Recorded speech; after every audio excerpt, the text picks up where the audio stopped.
Hello folks, and welcome to the channel, or welcome back. And if you're planning to start racing either on the track or in competition, then this car is most likely the best car to develop your racing skills. It is not a Lotus Super 7. I suspect it is actually a DAX, but it doesn't really matter because they all have something in common. They have a tubular frame, they are very light, makes it really fast on the track, and that's why so many people like these cars. They are easy to maintain and very low cost. We're going to check out this entire car and make the necessary changes where necessary. Because at the end of the day, when you take your race car to the track, be it your first time or you've been there many times, you know that brakes are critical, you know that acceleration can be critical. You want to be safe in that car, you want to have good seat belts, you want to have secured seats, you want to have a good fire extinguishing system. You want to have the engine to operate flawlessly, that the shifting works properly, that the brakes are performing as they should, that the tires are in a good condition, that they have sufficient grip. And all these little things, because at the end of the day, when you're going down that track, you're going at high speeds and you're really braking hard. You don't want to get out of a corner, in the gravel pit, or even against a concrete wall. So that is why it's so important, if you're going to buy a race car, try it out first on the track if you can, but then do a full inspection on it before you really take it to the track for yourself. You can't drive a race car without being able to start it without having a battery. So let's have a look on the battery, because weight in racing is very important.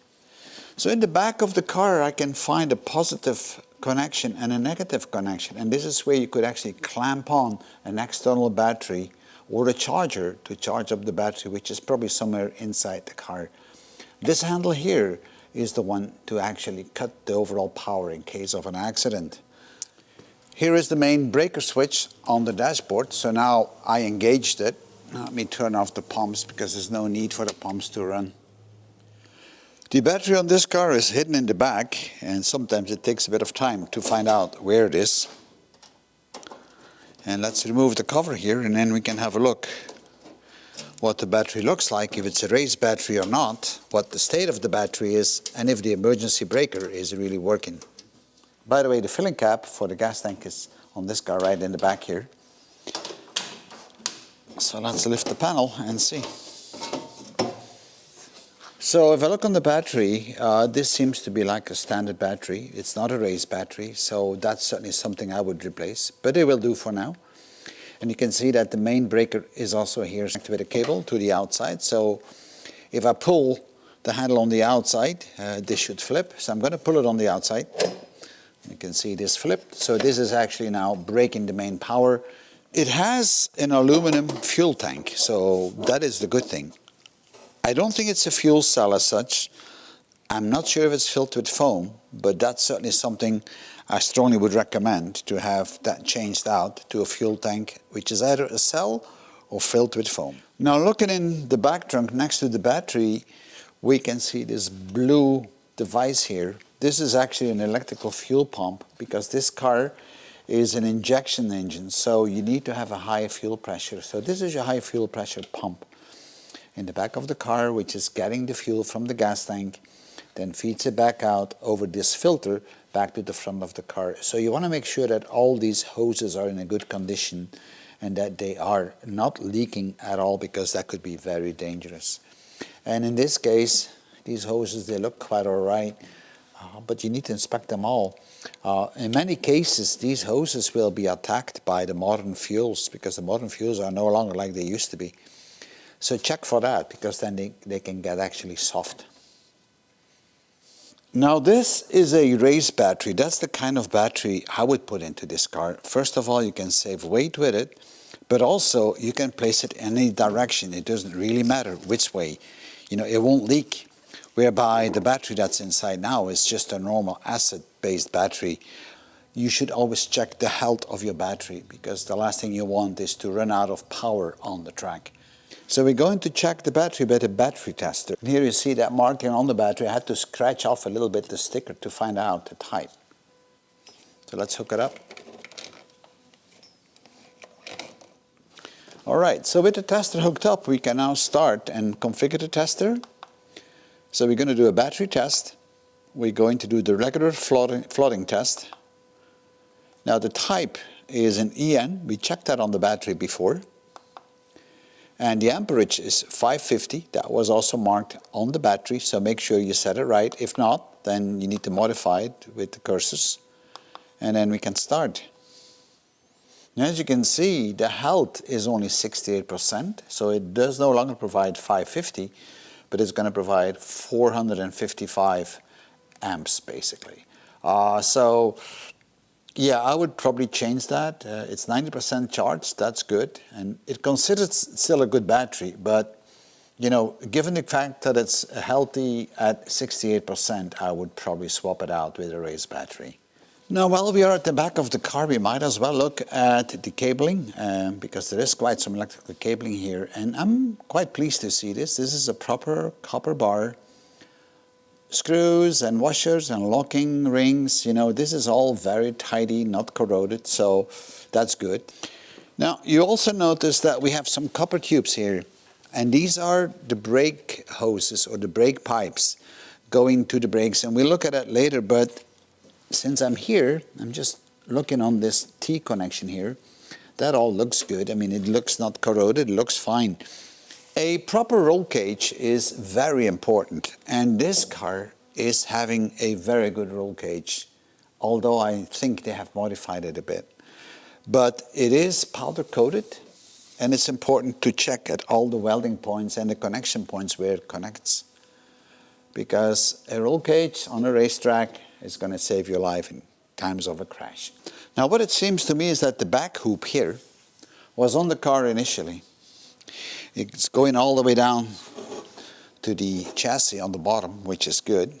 And also here on the edges, it's welded in place onto the chassis. But I think the front part has been added later. If I pull this a bit back, and this is the part that's going to the front, you can actually see that it's been cleaned up, sanded down, and a part has been welded on it. On the bottom, they did the same thing. This is where the roll cage comes down to the front of the car, and it's bolted down actually to the frame, and that's where they're bolted down to these metal beams, one there and one here. And while we are at this, we might as well check out all these metal beams that make up the structure or the chassis of this car, and check all the welding areas, because that's so critical, and check if any of these tubes that you may find somewhere are being bent. Check out that the seats are in a good condition, and if need be, replace them. They should not be cracked or bent or whatever. They should be held in place properly so they can't move, they are not loose. And you see the top here is a bit loose, but I'll show you why that is in a second. So this seat is basically enforced with carbon. That seat is not. Here's the seat, the top part, and it's supposed to be connected to this bolt right here, which it isn't. And that's just because most likely the driver that drove it before was short and he had to move the seat forward and did not put a brace in here to extend this to the top of the seat. So seat belts are lifesavers, so make sure that the seat belts are in a good condition. The seat belts in this car are what we call a 6-point harness, but as you probably noticed, it is expired since quite a while, since 2020. If it's just for track days, you probably get away with this kind of seat belts, but still, don't play with your safety. Those of you that have been on the track that have seen a car on fire, you know that the fire extinguishing system is critical, even though you may just do track days, and that is why you should have a proper fire extinguishing system in your car, one that is not expired, even though if the meter still indicates that it's green, that it's on pressure, don't go with it. Get one which is recertified. And as you can see, this guy is expired already since a long time. Now that we are talking about safety in general, let's have a look on the steering wheel. Make sure that your steering wheel is still in a good condition, that it's not loose, that it can't get off, that the quick release is working properly, but it also locks when you put it back. Make sure that you have all the mirrors in place, and this car has a very nice big mirror to look backwards. That the side mirrors are adjustable and stay in place. Check also that you have the toe straps or the toe rings, because you must have those once you get on the track, and that they are firmly connected. Both in the back and in the front. A rain light is mandatory as far as I know on all tracks. We looked on the gas tank before, but the filler cap has to be on the outside of the cockpit. It cannot be inside, and it has to seal off properly. And this one is really good, so not an issue on this one at all. One other thing you need to do before you do anything with your car, get all the fuel out of it and put new fresh fuel in it, because you don't know how old the fuel is inside the gas tank. And check that the hose that connects the filler cap to the tank is really tight, and this guy is really well built. Look at that.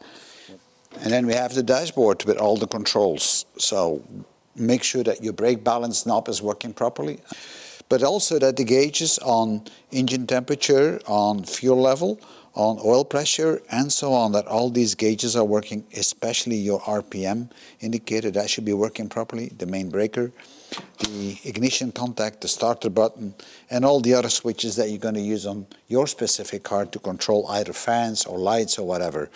So make sure that all these gauges are working.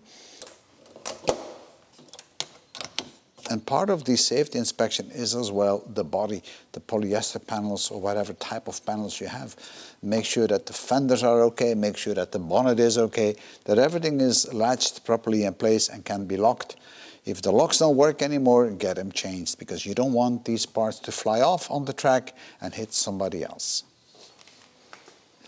So far, we've done some very simple checks on this car, and this car looks pretty good. It has a few issues that we need to sort out: the fire extinguisher, the seat belts, adjust the seat, but for the rest, this car looks pretty good. So now we need to get into some more serious stuff, which is all about the engine, the drivetrain, the braking system, and the suspension system. This is my favorite part,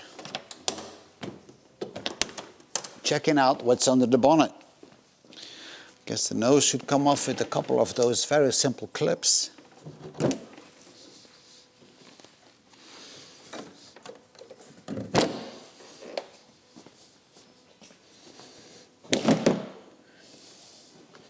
And here we have it, a 2-liter Drivetrain engine from Ford, fitted with a injection.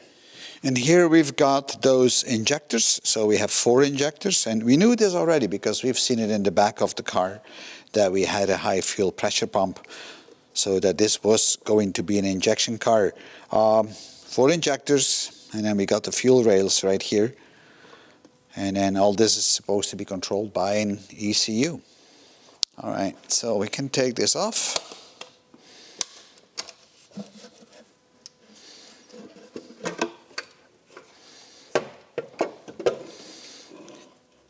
As this car is an injection, it requires an ECU. And I did check the ECU. It's underneath the dashboard. It's a Stinger 4 ECU. It's a programmable ECU, so you can load your own fuel maps into that. It controls how much fuel is injected depending on the demand from the engine, but it also controls the ignition moment. So it's going to have a lot of sensors. So it is important, if you're having an injection car that you just bought to get it on the track, that you verify all the different sensors, that they are in place and that they are actually working. So we're going to have a quick look what sensors we have.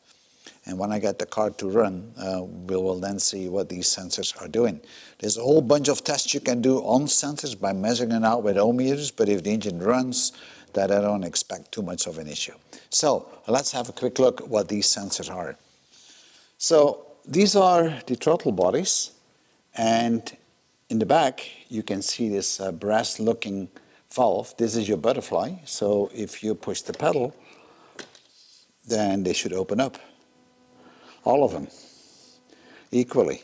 Very important. Now, on an injection system, there are a couple of extra things we need to have to control the amount of fuel which is being injected and at what time we have ignition. The first sensor is what we call the MAF, and here is that sensor. The MAF is the mass airflow sensor, and it's going to measure how much mass of air is being sucked into the engine. A second sensor we need to have is to figure out how far the throttle is open. So the butterflies will open up once we depress the gas pedal, and this sensor will determine or measure how far those are open. Now I've been looking around on this car to find if it has a MAP sensor. And a MAP sensor is the manifold air pressure, which is measuring the vacuum or the air pressure inside the intake manifold. There is none on this car, and you don't really need to have it, but if you have one, you can do a more refined adjustment on the engine. The sensor that we have right here on top of the valve cover, that is what we call the sink sensor. This is the sensor that will determine which of the cylinders is actually at its compression or firing condition. Because it's a 4-cylinder, so we need to figure out which one it is.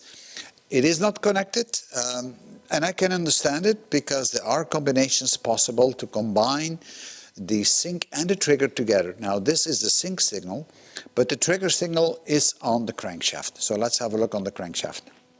What you see right here is the crankshaft, and we have a timing wheel on it. You see all these pins here. These are, I think, 68 of them. I'm not sure. I should count them. But this mechanism here is providing a sync pulse onto a sensor which is fitted all the way on the bottom. And you can tell that there is a tooth missing here, and that's by purpose. So that's an index. So that seems to be all connected and in place, so I'm happy with that. Now on the exhaust, we have an oxygen sensor. Now this is a single lead sensor. This tells me that this is a narrowband oxygen sensor, and it's even disconnected. I would probably have that connected because this is like my feedback system to my ECU to tell me how well or how bad my AFR is on the exhaust. You know, the 14.6 parts of air versus 1 part of fuel. This is what this thing would measure. So I would probably install a wideband sensor and feed that back to the ECU. But I know the ECUs that is in here, the Stinger 4, can be configured without. So maybe they used it before as a separate measurement, which is very well possible. So we check the sensors for the ECU, but another important thing is to check if you have anywhere on that engine any leaks, and this engine looks really good. So there's no leaks anywhere, so that is very important. If you do have a leak, then you may have to fix that. Well, we talked a little bit about the injection before, and this is the fuel regulator, which is getting the pressurized fuel from the fuel pump in the back. And with these screws, you can actually regulate the pressure. And that all looks pretty much intact, so I'm not going to mess around with it. Once the right pressure is set, it will go out of this braided hose back to the injectors on the common fuel rail. Right, and since I have the yellow stick sitting here, why don't we check what the oil says on that engine? Because by checking just the oil, you can tell the condition of the engine. Let's see, and this oil, well, it probably needs to be replaced for sure, because all the liquids you want to replace before you go racing, but you know, it looks pretty good. There's no foam on it, so it doesn't look like really being spoiled, so yeah, that's good. I don't think this engine is a dry sump, so this is a wet sump engine. And we will have to change, of course, the oil filter, which we need to get through from the bottom or from the side. I can see it sitting right there. It's hard to get to. Looks like the cooling system is a bit on the low side, but okay, we can top that up. I don't think that's going to be an issue. Ideally, you would do a compression test on your cooling system by putting pressure on the top and then see if the pressure is holding up. I might do this, not sure yet. And in the front we've got a traditional radiator which has a little bit of damage here that was fixed, probably by the impact of a stone or so. A big fan, I want to make sure that the fan is working and that the radiator is not leaking. And I don't see any leaks on that, so that is quite good. But we still have to put the pressure test up to see if it's not going to leak anywhere. So let's double check the fan.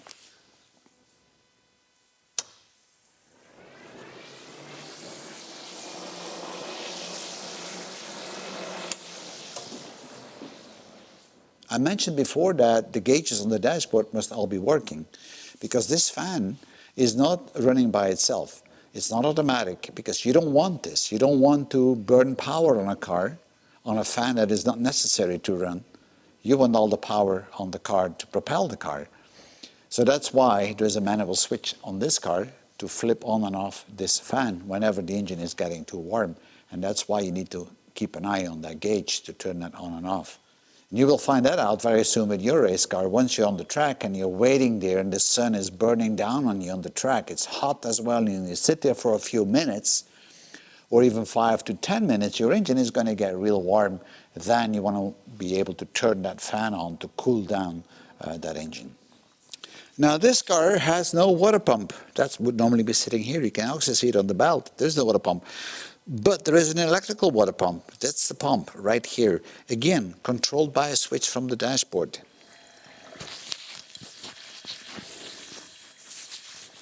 I'm going to let you listen to that.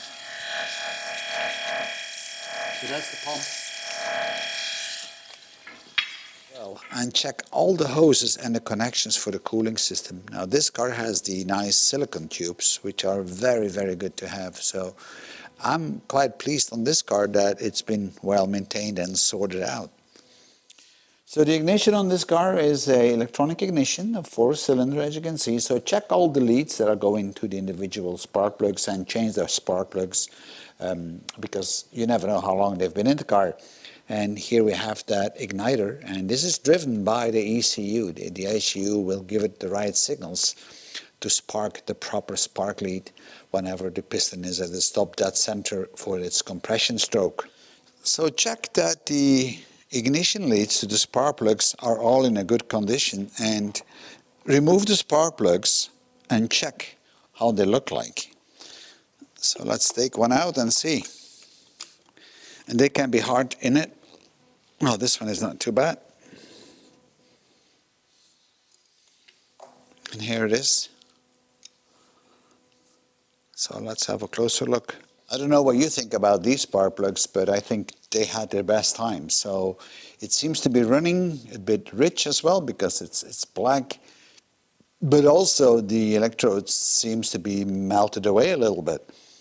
So we're certainly going to need new spark plugs and a new oil filter and fresh oil on the engine. And then we're going to top up the cooling liquid. Also check that you have the necessary catch tanks for both fumes from the valve cover or anywhere else on the car, or any liquid that can spill over, because you're not allowed to have that on the track. So make sure that the catch tanks are all in place, and if you don't have them, then put one in place. This car seems to have it, so that's a good thing. With the engine stacked out statically, it seems like everything on this car is there. It doesn't leak. It seems like all fluids are more or less okay. All right, we need to change them, but that's not a big deal. I haven't seen anything really wrong on this car, but when the car got here, my friend drove it into the barn here.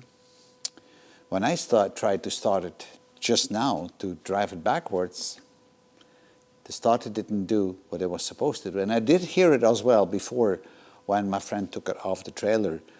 There is something wrong with the starter motor. So maybe that's something we need to look at first, but I'll let you listen when it does. Doesn't sound good, does it?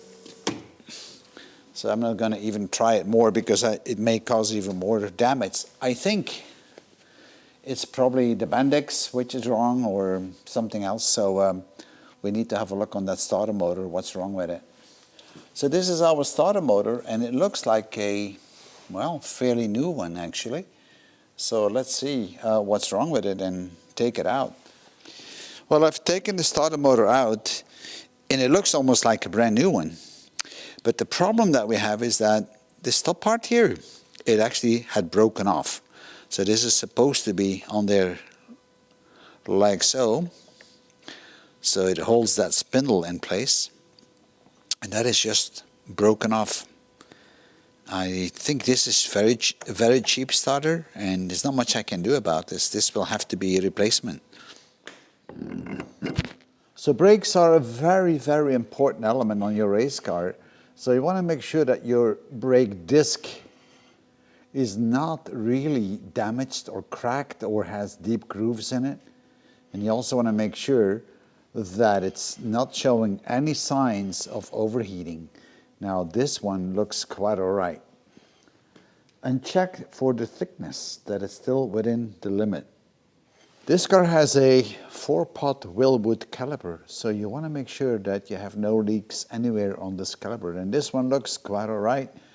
If it's not, then you will have to fix it. Now, we have the brake pads fitted inside, so that is something we certainly should check out. Right. So you can check the brake pads by looking at it, and you can see those are still very thick. But ideally, you want to take them out and have a check. And you can see that these brake pads are not cracked. They have a little bit of rust on it, but that's coming from the disc. But they are good, so there's no need to replace those. All right, let's see. And this one is as good as well. What also is important is to check that they are equally worn. As you can see here, they are actually equally worn in thickness. If not, that means something is wrong with your pistons and maybe there's some air in it. So now we can put it back and check the other wheels.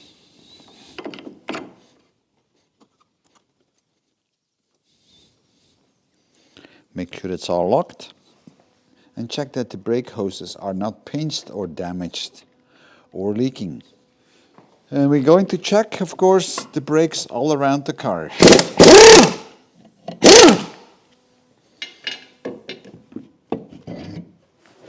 So we do the same check on the rear disc. This is again a little bit rusty because the car has been sitting there, but this is just fly rust that will rub off. The disc is intact, and I'm also going to check the brake pads in a very similar way. You notice that the back is not having double or 4 pistons in total on the brake caliper. It actually has one big one, and that's quite normal because the majority of the braking you do on the front wheels anyhow. Tires are one of the most important parts on the race car, so you want to make sure that they are not damaged or ripped. Now these are kind of semi-slicks. The problem with race tires is that the compound that is on it, when it gets older, it's not going to stick that good anymore to the tarmac. So typically 3 years is about the time you should keep them. Now, I don't know how old these tires are. It's hard to tell, but the best thing is to try it on the track. You want to make sure that the bearings are making no noise and that the rim is actually not flipping in and out, because a crooked rim is really an issue. Try to lift things and see if you have play on it, and this seems to be all right on this side. So I'm going to check this on every wheel to see how much play we have. This is the connection through the steering house, and you want to make sure that the steering house has no play or minimum play. So you can do this by just trying to wiggle the wheel left to right, and you know I have no play. Of course, if you push hard enough, the whole thing will actually move. Check that the gaiters are intact. You will notice that there is a marking on this rod, because with this rod, which is part of the steering house, you can actually adjust your toe in or your toe out on your front wheels. And this is fairly extended, maybe a little bit too far even to my likings. I don't know how far it's inside, but we can compare it with the other side. This is the right-hand side, and you can see that it is a lot less here, and most likely that is because the steering house is not right in the middle of the car. So I suspect that's what the approach was on this. Also check all the ball joints that are connected to your upright, and I usually use a lever for that, and then I push it and see if there is a play on it. If you have play, then you probably have to replace the ball joint. And that feels quite all right. You might have noticed that this car is fitted with a double wishbone, so we have the upper wishbone and there's a similar wishbone on the bottom. What is important is that the bushes where the wishbone is attached to the frame are having no play.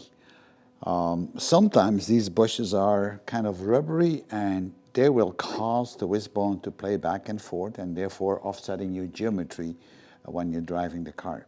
Now in this episode I'm not going to align the car, I have plenty of videos on that, But let's check what these bushes are. And that looks quite all right. I can't move them, so I'm quite pleased with that. And it's the same on that side. Now, if you're not sure, you might want to replace all of these with harder bushes that will give you better road handling. But I think this car is properly fitted. On the front suspension, on the upper wishbone, we are able to adjust the caster by turning this big aluminum block here. Now, if you want to know what caster is and camber is, then I recommend that you look on my video channel, because I got plenty of explanations there. And of course, we can also adjust the camber by adjusting this screw right here. Again, you have to watch out that this is not extended too far, because you want to have sufficient tread inside this bus. In the front, we also have a anti-roll bar, and you can see you have multiple adjustments that will then determine how much roll the car will have, depending where you set it. The closer towards the actual axle, the stiffer it becomes, so the less roll you will have. The further away you put it, the more roll you have, because this is going to act as a lever. And this is good on this car, and it's tight as well, so double check that, but also double check that the actual roll bar is tight properly down to the chassis. And now it's time for the shock absorbers, and those that are fitted here are having an external oil reservoir, which is the one on the side, and there's a knob on the side where you can adjust the hardness of that hydraulic behavior of that piston inside. The springs that are fitted, I don't know what spring rate it is, but what is important is that you check this out around the car, that these springs are not broken, that are in a good condition. You can also adjust the riding height on these cars by turning these locking rings here. But keep in mind, the lower you make this, so if you bring the ring down, then the spring is going to push less hard, so the car will get lowered, but your suspension becomes softer. Or the other way around, if you tighten that up, so you screw it upwards, then the spring becomes very hard. But it's actually raising the car in height, so you always have to find a compromise. I've seen on this car here that we have pretty much extended that to the upward position, so it might be beneficial maybe to put some springs up with a higher spring ratio. It's something to be tested out on the track, but for now, I guess we can leave it like this. But let's have a look on the other side what the difference is. So this is the left front, and I'm having 2.5. On the right front, I'm having 2. So there is a bit of a difference. And also, see, this is loose. You can see that the spring here is a bit loose. And that is not good to have, because a little bit more on the top here, and you may actually lose the spring. So we are in full droop. So if you're in full droop, there still has to be some spring tension, so it cannot get loose. So this is something that probably should be readjusted. And this car also has a transponder, and I think it's a MyLabs transponder. It's good to have, because not all cars that you buy will have this. But in the back, we have a couple more things to look at. So in the back, we also got the same shock absorbers, and here you can see the adjustment again, and they marked it with white, so whoever did it, they knew more or less what they were doing. The hose is going back to the oil reservoir for the shock absorber. Again, check for leaks, same story. In the back, you also have your wishbones, or A-frames as we call them. Sometimes check the rubbers and check the chassis while you're here. And this chassis looks real good. It's not corroded or damaged. There is a bit of a weld on here, and they attached the piece. Also, I see it on the other side.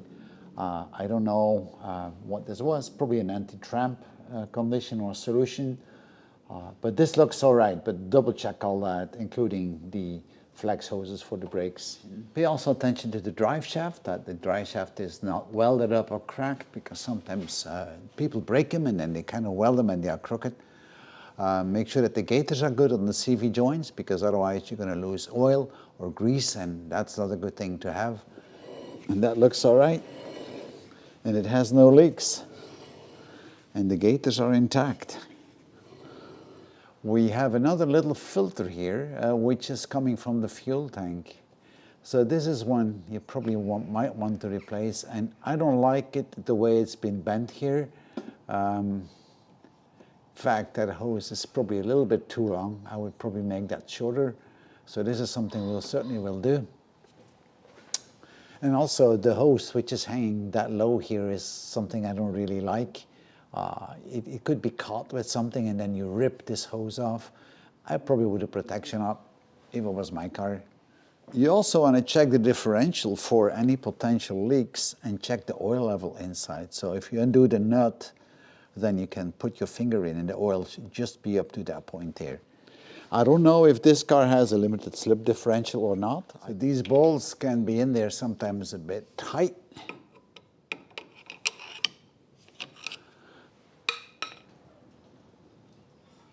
You can see, here it is. So get underneath the car and check how it looks underneath. And you can tell here there is no damage at all. So this looks really good. Check around the carter or the oil sump for any leaks. And I'm not sure if this is actually a dry sump, but it certainly is a special sump because it says race line and it's very, very shallow. So this has been adapted, so this is good.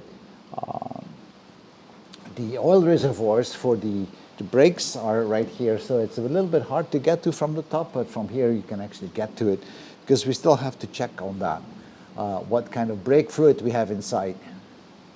The oil filter is right there, so it's accessible from underneath. And for the rest, this looks okay. So this is the oil sump, and as you can see, it's race line, so this must be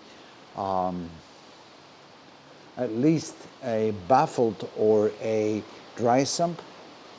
Although I haven't seen any external oil pump, so that would make it a bit difficult to make it a dry sump. So maybe it's a special baffled one. And of course your muffler is important. It depends again where you're going to race. This car seems to be driven in the Netherlands for sure, because on Zandvoort there's a very, very tight restriction on decibels. If I'm not mistaken, it's 92 decibels, so you need a big muffler to drive on that circuit. So again, it depends where you drive, but check your muffler. The condition of the exhaust is as important. So we have the headers coming in here, and they are probably made out of stainless steel, I'm not too sure. And then they come all into one piece into the muffler, and they have some heat wrap around it near to the engine. But let's see if this is stainless steel or not. The easiest way to verify if it's stainless steel or not is a magnet. And it doesn't stick, so it is stainless steel.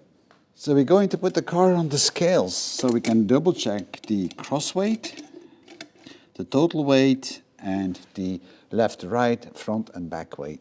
So the 4 scales are turned on, so now we're going to lower the car and see what the weight is.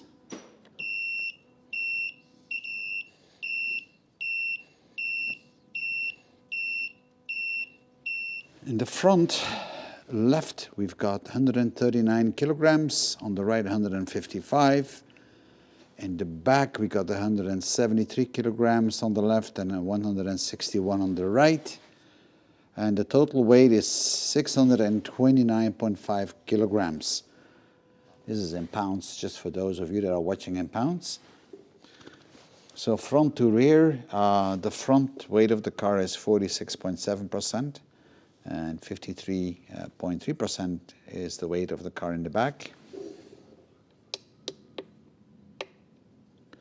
And then left to right and right to left, the car is kind of like nicely imbalanced along the length. So the left side is 49.4%, the right-hand side is 50.6%. Of course, when the driver is in, it will be different. So this is a cross-weight balance, and we've got like 47%.